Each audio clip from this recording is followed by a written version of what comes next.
Nahihirapan ka bang sumalo ng fireworks? Lagi bang bokya? Tara, pag-usapan natin yan. Let's go! I got so much fucking design on right now. Bring it down, bring it down, bring it down. I got 3 whole thoughts on the block. Bitches on the line, and you know.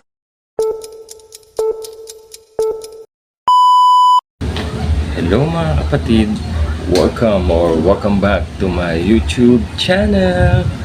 For today's video ay pag-uusapan na naman po natin si Pupu Live application. Sa video ito ay tatalakayin po natin about sa paano ba mag-hunting ng fireworks na makarami kayo, hindi kayo nabobokya o nasisiro.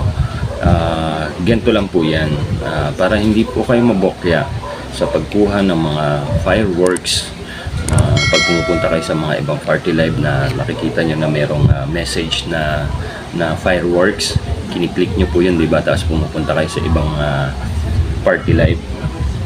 Ang gawin nyo po, kung panay po kayo nabobokya, lagi nasisiro, wala nakukuha, tapos lagi kayong nagre-reklamo o umiiyak, iyak, lagi kayong panay sabi, bakit walang nakukuha dito sa fireworks na to, samantalang lagi naman ako nauuna sa pag-click ng message na fireworks.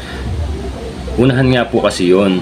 Minsan baka huli na po kayo dumating doon sa party live na yon, o marami na siyang viewers yung may-ari ng live stream na yon. O marami na siyang viewers, umaabot na ng libo-libo, 1,000, 2,000, 3,000. Hindi na po talaga kayo makakakuha yun.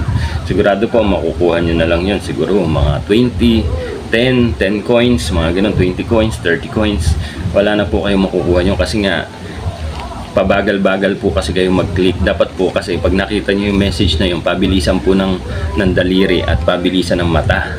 Kaya po kailangan nyo magmadali kagad kayo. Pag lumitaw kagad sa message down below yung mga fireworks na yan, arat na agad, i-click nyo agad yun para makapasok agad kayo, para maghintay na lang kayo ng mga ibang viewers na nandun, kasi 60 seconds pa naman yung matagal-tagal. So marami pang magdadatingan na ng mga viewers, sa mga tao na naghahunting din ng mga fireworks. Yun po, ganun po yun. So kailangan nyo unahan lang yan. Unahan lang yung pagpasok doon sa fireworks na yan, sa party live o sa mga solo live na naka-live stream, no? So ang second naman po natin ay yung kung hindi talaga kayo makasalo, ganito po ang gawin nyo. Bibigyan ko kayo ng idea. So mag-ipon po kayo ng coins, o kaya man mag-recharge po kayo, bumili kayo sa halagang mura lang naman yun. So babalik din naman din sa inyo yun, yung coins na yun, kasi mababawi nyo rin, baka doble pa nga yung makuha nyo eh. Ganito lang po yan, mag-VIP po kayo. Ayan, VIP ang solusyon dyan, kasi po mas advantage po ang naka-VIP badge sa regular or normal account na hindi naka-badge. Yun po ang aking I-recommend, VIP. Kahit yung normal VIP lang po, hindi man yung super VIP o yung diamond VIP, yung normal VIP lang po na nagkakahalaga ng 95,000 coins. So yun po, may 95,000 coins ka, bumili po kayo, mag-recharge po kayo ng coins sa halagang 95,000. O kaya 100,000 ay pa-recharge nyo. Bibigay sa inyo yung 100,000 pag nagpa-recharge kayo. So halagang mga 500 lang yata yung something, 500 pesos. So mababawi nyo naman din po yun. Diyos ko, kailangan nyo rin po mag-invest, diba? Dito kailangan nyo magtanim, mag-invest. So bumili kayo, mag-recharge kayo sa mga kakilala nyo. Kung magtanong kayo kung sino yung mga nagre-recharge, o kung gusto niyo naman sa amin, i-message niyo po ako dito sa comment section kung paano bumili ng coins. Tuturuan ko po kayo. Tapos GCash ang payment po natin, GCash to GCash po. Yan po yung payment natin para sa ano. Tapos isi-send po namin sa inyo yung screenshot kung na-send na po namin yung coins, mga ganun po, no? So kailangan po 95,000 ang kailangan nyo para maka-avail kayo ng normal VIP. na VIP na pwede nyong gamitin sa pagkuha ng fireworks sa loob ng party live ng mga solo live. Kailangan nyo po yun para hindi kayo nabubokya o nasisiro. At yung i-avail nyo po na 95,000 coins na yon for normal VIP, may balik din po yun every day. May makukuha rin po kayo, marireceive kayong coins every day. So may ipon nyo rin yun. So sabi ko nga, nag-avail kayo ng 95,000 na normal VIP, may balik din po yon daily na coins na nagkakalagay yata ng 3,000 o 3,500 na coins everyday po yon, marireceive nyo po yon. So may balik din, di ba? O times nyo sa 3,500 o 3,500 times mo sa isang buwan. Yung VIP badge po na yan is good for 1 month lang po. Na-expire din po yan. So kung ma-expired man ng isang buwan, pwede nyo po siyang i-renew. So bumili uli kayo ng 95,000 na coins, i-renew po nyo uli. O normal VIP uli, ikaw, di ba? Para sa mga susunod na buwan, pwede ka uli maghunting ng fireworks, hindi ka masisiro, hindi ka mabubokya. Ganun po yun. Yung advantage ng naka-VIP badge. Yan. May mga po tayo, may mga iba-ibang klase na VIP. Ayan po, nandyan po yung normal VIP, may super VIP, may diamond VIP, at yung isa, yung pang 1 year po, yung pinakamahal is nagkakahalaga ng 12 million. Good for 1 year naman po yun. Pero yung normal VIP, super VIP at diamond VIP is good for 1 month lang po yun. Isang buwan lang po, tandaan nyo, na expired po yun. Pero yung isa, yung pinakahuli, yung nagkakahalaga ng 12 million, 1 year po yun. Isang taon yung magagamit. Kaso nga lang, napakalaking halaga po yun. Kaya hindi ko na masyado i-recommend yun. I-recommend ko lang po sa inyo yung normal VIP. Kailangan nyo po talaga yan. Para kahit pa paano, makaipong kayo ng coins sa mga fireworks. Kung masipag man kayo, fireworks hunter ka, bagay na bagay sa itong normal VIP. Hindi ko po kayo pinupush para maglabas ng pera. Kailangan nyo po kasi yun. Kailangan nyo po yun. At minsan lang naman po kayo maglabas ng pera ng ganun na mag-avail. Dahil sabi ko nga po, diba, lagi kayo nasisiro, nabubokya, nagre-reklamo kayo na wala kayo natatanggap sa fireworks, sa paghahunting nyo. Yun po, I recommend normal VIP lang po muna. So, ganun lang po muna yung gawin nyo.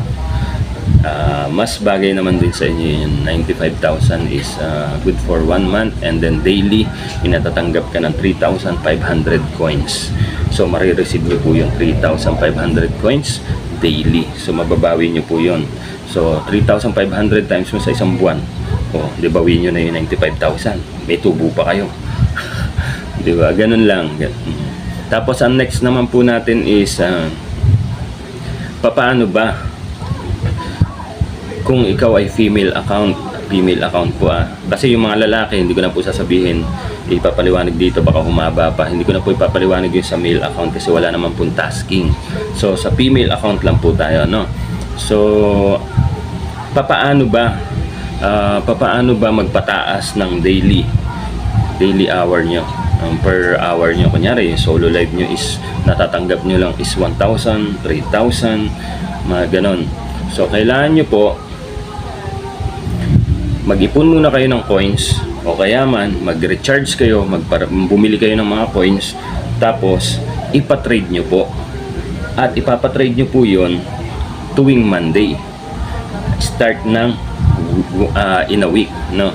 Ng unang linggo, di ba? Monday, hindi po Tuesday, hindi Wednesday, hindi Thursday, kundi Monday nyo po ipapatrade para po tumaas po yung per hour nyo. Kung sinasabi nyo na 1,000 lang ako per hour, yung natatanggap ko sa solo live, tapos sa party live ko 1,000 din. At saka sa mga coins sa fireworks, at saka nagre-reklamo bakit mababa lagi yung per hour nila pag kahit mag solo live sila, mag party live sila, mababa pa rin. Kung gusto niyo talaga mapataas yan, kailangan, sabi ko nga, kailangan nyo pong mag-invest din. magtanim muna kayo na magtanim para pag lumaki na yung per hour nyo, aanihin nyo rin po yan. Aanihin nyo rin po yan lahat na yan. Gaya sa pag-avail ng normal VIP, aanihin nyo din po yun once na may badge na kayo, naka-avail na kayo ng 95,000 na normal VIP. Maano nyo rin po yun, marireceive nyo rin po yun lahat ng pinaghirapan nyo, lahat ng inavail nyo, mababawi nyo rin po lahat yan. So sana nakatulong ang video na to sa ating part 6 video tutorial natin. Sana subaybayan nyo pa rin po ako sa ating mga susunod pang video tutorial. Sundan nyo lang ako para matuto kayo na matuto. And that's all lang po muna for today's video mga kapatid.